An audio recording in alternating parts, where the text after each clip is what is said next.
ko'rganimizda xursandmiz. Kayfiyatlaring qanday? Alloh barakalla.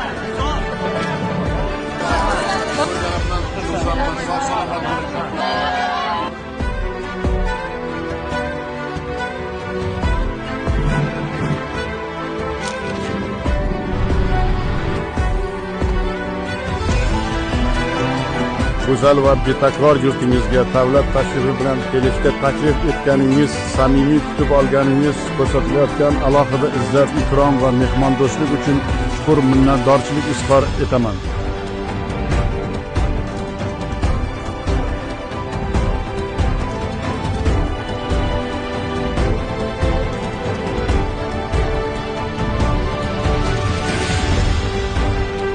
Yangi O'zbekistondagi islohotlarni qat'iy qo'llab-quvvatlab kelayotganingiz, doimo yelkadosh ekanligingizni ham yuksak baholayman va alohida qadrlayman. Betakror va muhtasham Yelisey saroyida munosabatlarimiz salnomasini oltin harflar bilan yozilayotgan voqea sodir bo'ldi. Hamkorligimiz strategik sheriklik darajasiga ko'tarildi.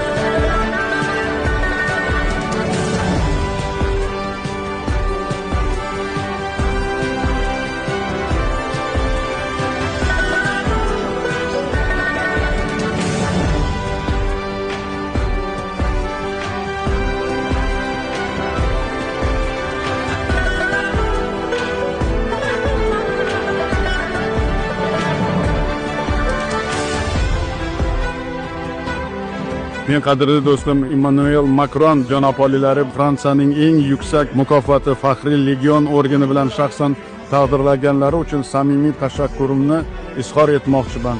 Buni birinchi navbatida mamlakatimiz xalqimizga bo'lgan cheksiz hurmat yorqin ifodasi deb qabul qilaman.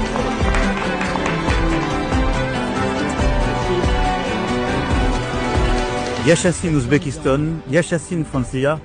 Yashashin Fransiya, O'zbekiston do'stligi.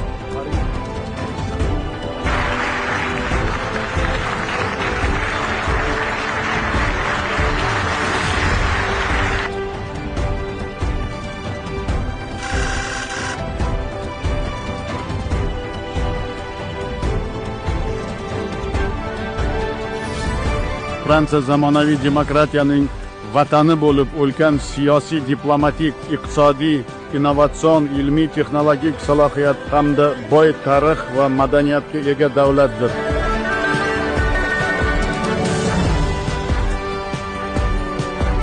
Buyuk Ipak yo'li orqali tutashgan Samarqand va Parij shaharlari o'z davrida jahonning eng yirik savdo va madaniy markazlari bo'lgani barchamiz juda yaxshi bilamiz.